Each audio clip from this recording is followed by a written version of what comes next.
I'm Jordan James, and this is a special edition of Good Deeds Buffalo. Normally on Good Deeds Buffalo, the Western New York community will nominate someone for their good deed. This person will be involved in the community, and oftentimes are a beacon of hope and kindness. And by merit, I select someone to showcase and thank. However, in the aftermath of a very tragic, racially motivated mass shooting on May 14th in Buffalo that resulted in 10 beautiful souls being lost and 3 people injured, I feel it is my duty to report and focus on the good that has come and will come from this act of pure evil. Since Saturday, May 14th, I, like many of you, have witnessed what the City of Good Neighbors is all about. Let's take a moment to remember these 10 angels.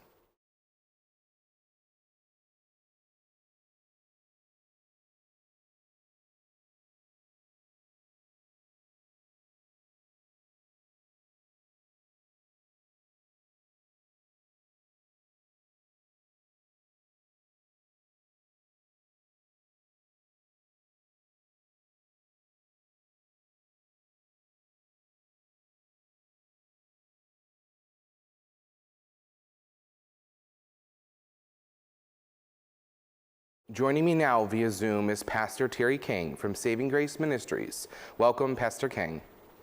Hey, thank you for having me. I'm grateful to be able to be here. You're so very welcome. Now, how has your Saving Grace Ministries location been turned into a food distribution hub? It's an amazing story. Saturday evening, we're 2 blocks from the Tops location where this incident and this mass shooting occurred.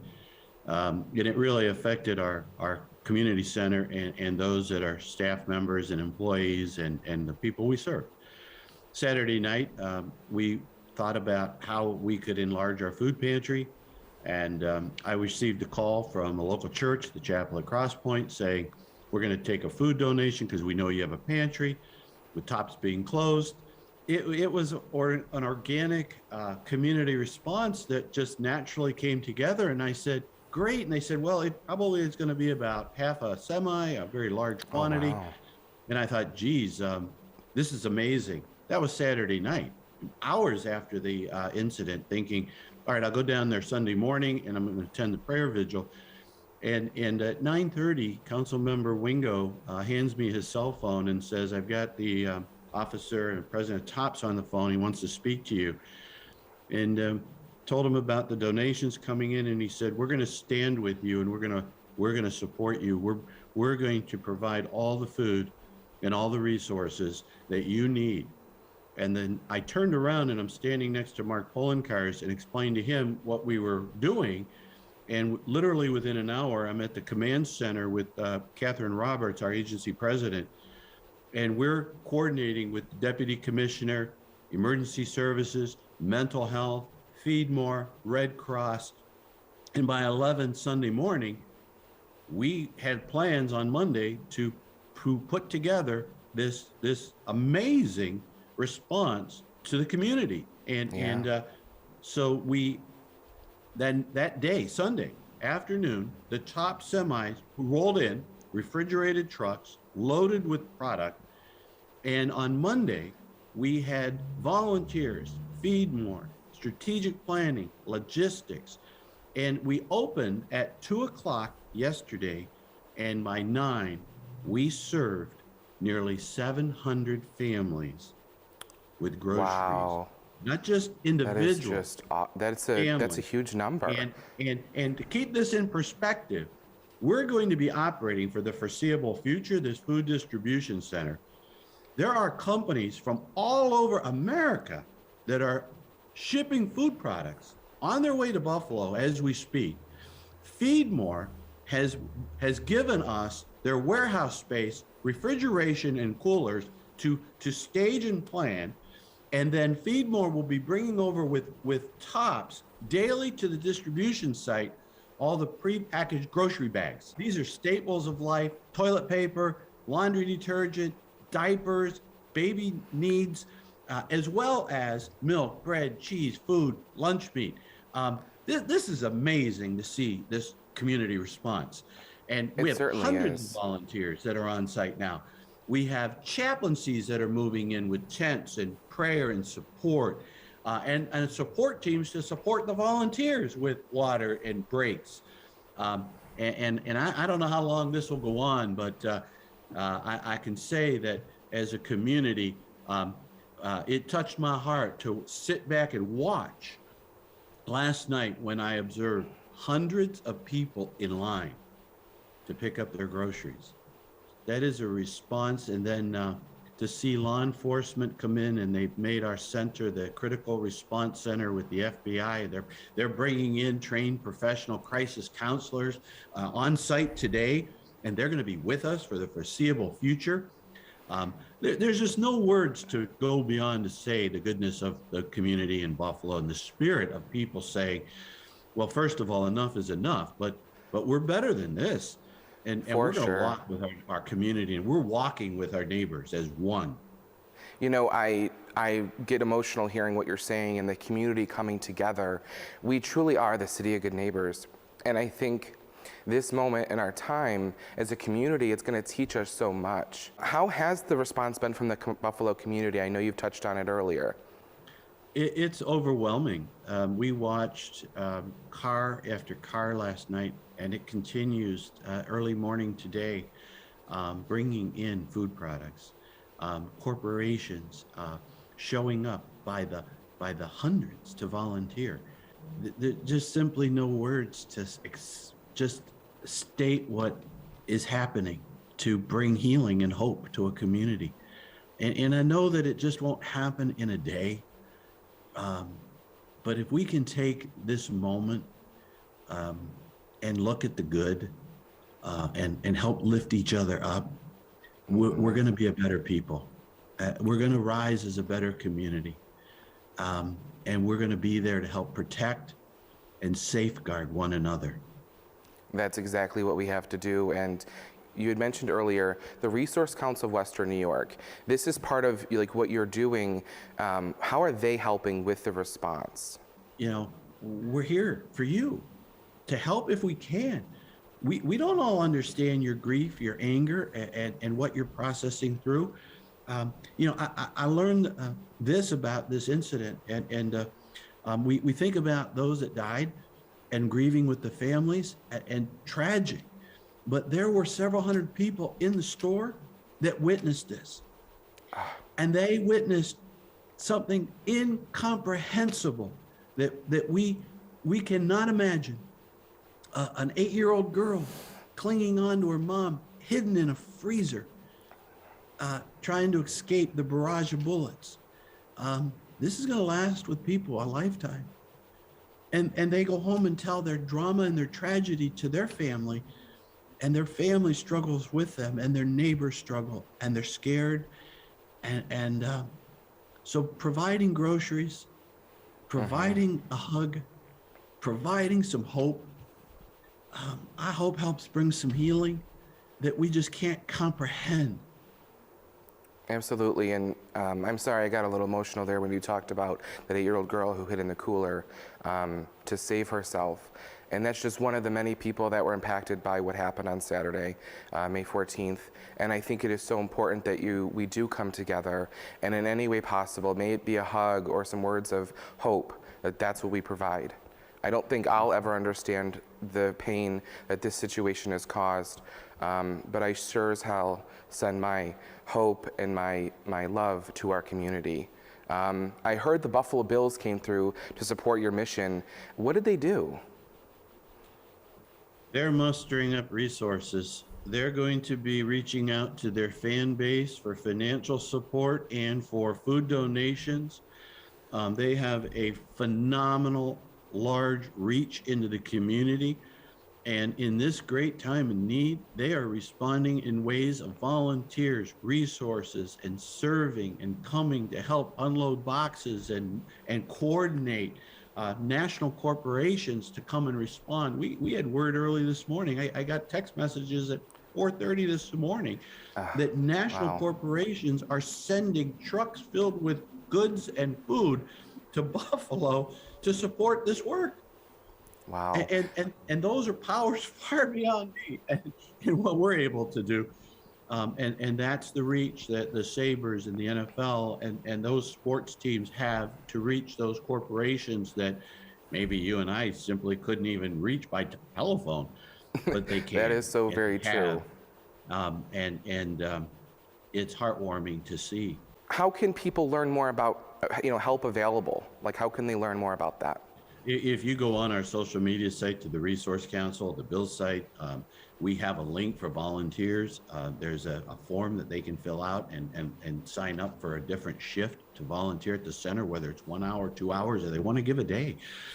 They can donate through a GoFundMe account, which is really important because there's a lot of charlatan accounts being set up right now that are taking, inappropriate advantage of this situation.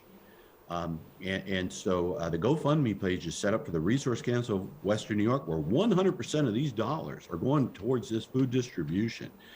And there's also an account for the Resource Council of Western New York Emergency Food Distribution at Northwest Bank on Jefferson Avenue. Checks can be sent directly to the bank branch on Jefferson Avenue, or they can be sent to Resource Council at 347 East Ferry, Buffalo 14208. Now, as a man of faith, how do you suggest people go, to root out the hate of racism and ease their fears? I think we all have to take an inward look at our learned behaviors, our own biases. I know this word sometimes offends, but our own bigotries that we've come to kind of adopt in our life. I heard a friend of mine, Pastor Wingo, yesterday say that, we can desegregate, we can become inclusive, and we can become diverse. But that doesn't stop racism. You can have a diverse community and still have a racist community. And each culture, each people group needs to look introspectively in our heart and say, if Jesus taught me to love my neighbor, you're my neighbor. And I'm going to love you equally. And I'm going to put my own hatred, my own upbringing, my own biases aside. And I'm going to lay those down, because it's not going to be until I lay that down that I'm going to see the value of my fellow man as an equal. Wow. And that's what will turn our nation. When we understand that every man, woman, and child has an equal right to prosper with dignity in America. I couldn't have said it any better. Thank you so much, Pastor Terry King from Saving Grace Ministry, for joining us. Good luck with the good deeds you are doing for Buffalo. We'll be right back.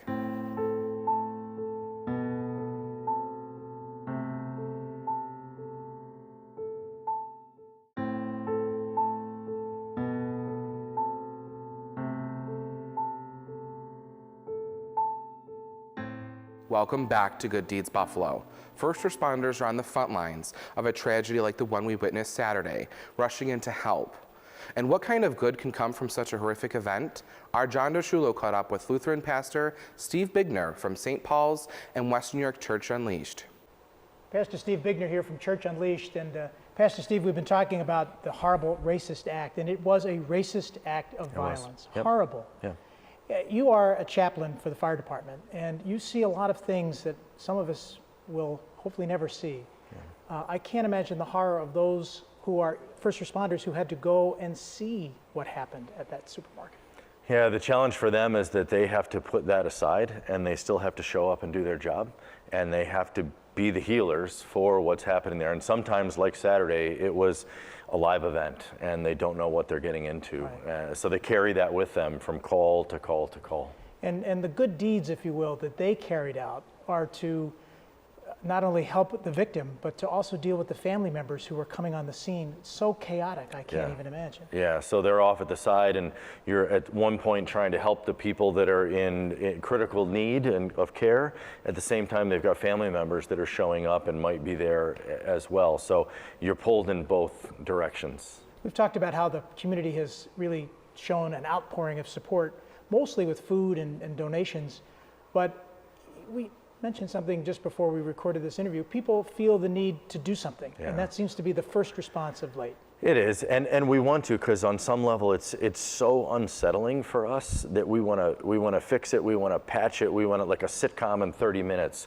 We want to make sure by the end of this we're okay. But the reality is, this is important for us to sit with this a little bit, because this issue is so much bigger than the trauma of just this one event. As tragic as this is that we are going through, this is a worldwide and community issue that we don't have an answer to yet. And so sometimes just giving we want to do, and that's wonderful, but the bigger issue is underneath. And we've got to have the hard conversations with our friends, our neighbors, our family, the people like us and unlike us, and we got to figure out the root of the cause of this and not just put a Band-Aid on it. Which kind of leads me to something that you see a lot on social media.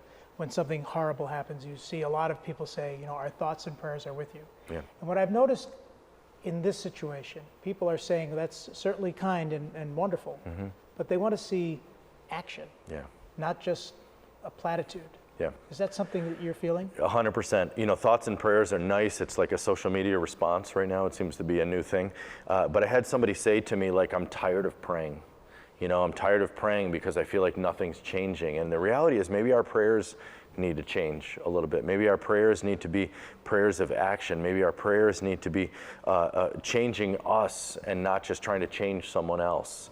And that's going to be a challenge for us, and especially people of faith. If you're a person of faith out there, being a person of faith isn't a walk in Candyland. It is hard sometimes. It's work.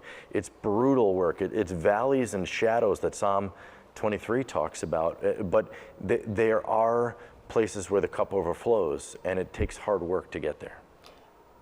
Bishop Darius Pridgeon, who's a friend of ours, Yeah. has been very vocal in the media. And he himself has, in my opinion, become one of the true leaders in this situation, because he, not only with his words of wisdom, but as a leader in the community, and he has asked the white community, the Caucasian community, to step up and say, look, we have to address this issue of racism, and we cannot, like you were saying, hide it under the rug anymore. Yeah, there are two things that are happening right now that I think we need to be very clear about. One is the people of color and the leaders of color in our churches and our communities need to really be the leaders for us as white guys. We need to take their lead on what are the next steps. But the other side of it is people who are, especially white cisgender males, need to call out this racism that's out there and say, how do we change it? This is not black or brown people's problem. It's our problem. It's my problem that as a white male in a system that it makes it very easy for me, I need to call some of that out in my church, in my family, with my kids, in my neighborhood, and say, how do we start to change this from the inside out? So part of doing good is to do good. Yeah, and it's to do hard. good It's with hard each other. work. It's hard work. Darius Pridgeon was asked this question, and I'll ask this of you, Pastor Steve. As a man of faith, how do you think some people respond when they say, how could God let something like this happen? Yeah, I mean, the thing that I fall back on is the amount of times that people say to me, like, is there heaven and is there hell and what's it look like, Pastor Steve? And I say to them that this is what hell looks like. Hell looks like, it's not a future time, it's right now. When evil crawls out from under these rocks that we've let fester, our culture has, and inflicts evil upon the world. These families have lost a loved one, and this is what evil looks like. What heaven looks like is our response. Is how do we as people of faith respond to this and say, here's how we are going to overwhelm evil with love. We are going to overwhelm hatred with light and love. So that's what it looks like now to live into being people of faith, is overwhelming this hatred with love and grace and mercy. If you would like to learn more information, you can go to churchunleashedtv.com. When we come back, find out what FeedMore Western New York is doing when we go on location. And we connect with Lydia Dominick in the Ukraine.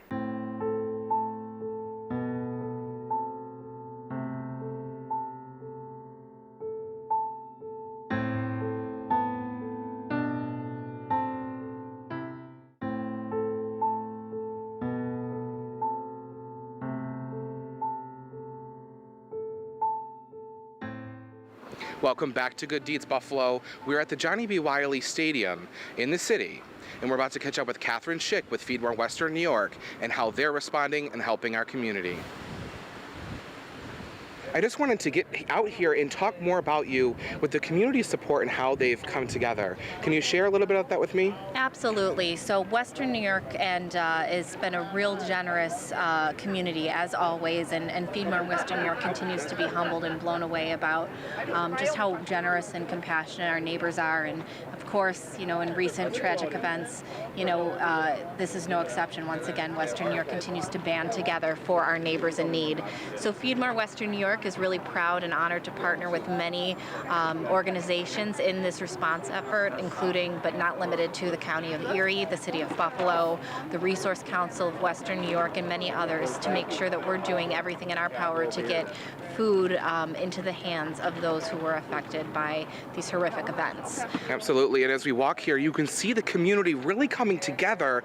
The City of Good Neighbors, we're really seeing it. Can you share a little bit about the needs that people are going to have over the next coming weeks with me? Sure. So we know that a lot of people relied on the tops that was the site of, you know, the horrific tragedy. For, you know, their groceries, personal care products. It was a refuge and an oasis for so many people in our communities, and many people are now left without those resources and ways to access that nutritious food. So FeedMore Western New York is hosting 2 distributions, one where we are today at the Johnnie B Wiley Pavilion and one at the Resource Council of Western New York. And we are going to be there through May 27th. Excellent. Now, to you, you've seen the community's response and coming together. What does it mean to you? How emotional is it for you to see the community come together like this? It's incredibly inspiring and incredibly hopeful. I mean, you just always seem to be humbled and blown away by the response. I mean, unfortunately, faced a lot of hardships, over the course of the years in our community. This most recent one being absolutely unfathomable. But in these really awful times, the light is where the community bands together, where neighbors come out to help one another, and we are encouraged by people who are reaching out. We are looking for more donations, and we are really fortunate to have people reaching out and say, I want to make a donation. So if anyone is interested in donating, we have our warehouse at 91 Holt Street in Buffalo, zip code 14206. We're accepting donations of food there, 8 a.m. to 4 p.m. Mondays through Fridays, and then 8 a.m. to noon on Saturdays. And then also online, FeedMore WNY.org, we are accepting monetary donations, and we do have a mechanism right on our homepage for people to sign up and volunteer at these distributions. Can you tell me a little bit about the needs that we're going to need? What can people donate to FeedMore to help? What are some items? We're looking for shelf-stable items like proteins, like your tuna fishes, canned chicken, peanut butter, all of those shelf-stable protein items. Items like shelf-stable fruits and vegetables, toiletries, toilet paper, other personal care items. So those really essentials that one would find at a grocery store. I think it's important that we remind our community that this community is coming together because of the 10 beautiful lives we lost in such a tragic situation. And it's going to take our community coming together like this to heal. For me, being here, it's kind of emotional to see just the magnitude of the City of Good Neighbors. Is there anything else you want to add to our interview today, or maybe tell someone watching and how they might be able to help? Well, I just want to thank Western New York. As I mentioned, these distributions today are only possible because of the partnership of so many and the support of so many. And just as you said, Jordan, where the light that we can find in this darkness is the community banding together to help one another. So we do encourage anyone who will be watching this, and if they're in a position to donate and give back, please, you can always learn more or make a donation at FeedMoreWNY.org or sign up to volunteer. And if you are in need of food assistance, please come down. We have these distributions in place at the Johnnie B Wiley Pavilion and at the Resource Council of Western New York. A lot of our these 2 hubs are offering additional services like mental health resources. So please come down, learn more, and if you can't get out, call us, 716-822-2002. Thank you so much, Catherine, for your time in FeedMore Western New York. Next up, we're going to catch up with a Western New Yorker on a mission of mercy. Buffalo's own Lydia Dominick has been on a mission of mercy to help the people of Ukraine. Even though she is halfway across the world, she has not forgotten about the people of our hometown. Lydia joins us through Zoom technology in Ukraine. Now, how is your Buffalo Gives Charitable Foundation helping the people impacted by the tragic shooting here in Buffalo? The least we could do was to gather funds to cover some funeral expenses, to cover hopefully all funeral expenses, to cover some mental health care that is going to be needed, and also, needs that are going to arise. We're not thinking short-term support here. We're thinking long-term support for these neighbors and for this beautiful community of ours. It is so powerful. I've seen online, the community is certainly getting behind Buffalo Gives. And I think as we speak, it's like $19,000 or $20,000 that people are just pouring into your mission. Now, where were you when you heard about the news of the shooting? I was asleep when it happened, and I woke up to news that I couldn't bear. I couldn't believe that happened in my city, in my Buffalo, and I felt far away from it, and I knew that I didn't have to be, because I knew that our city would pour out like they always do. And I'm grateful that Buffalo Gives, is a safe place that they can come to and donate, and that these people that need this funding so badly will get every single dime of it. All of my whole staff, our board, everyone is volunteer, so every dime of this money will go right to the victims' families, and that's something that's very important to me. Now, how can people donate, Lydia? So we've tried to make it very easy for people to donate. We're Buffalo Gives on Venmo, and that has been a wonderful resource. People just hop on Venmo and donate whatever they wanted, and we're the same on PayPal. So we wanted to make that very accessible, and people have responded very well. Our community, of course, just pours love on hurting people, and this time it was our own, and they showed up like they always do. We became, and we're owning up to the fact that we're the city of good neighbors. I myself have been blown away by everybody coming together, and it is such a powerful thing. Thank you so much, Lydia Dominick, for continuing your mission of good deeds. Be safe. Again, I want to thank Pastor Terry King from Saving Grace Ministries, Pastor Steve Biegner from Western New York Church Unleashed, Catherine Schick from FeedMore Western New York, and Lydia Dominick of Buffalo Gives. If you want to know more about other ways to help, go to gooddeedsbuffalo.tv. I want to thank WBBZ TV for their support. And until next time, I'm Jordan James, and this is Good Deeds Buffalo. Thanks for watching. Remember, hate is in the moment, love is forever.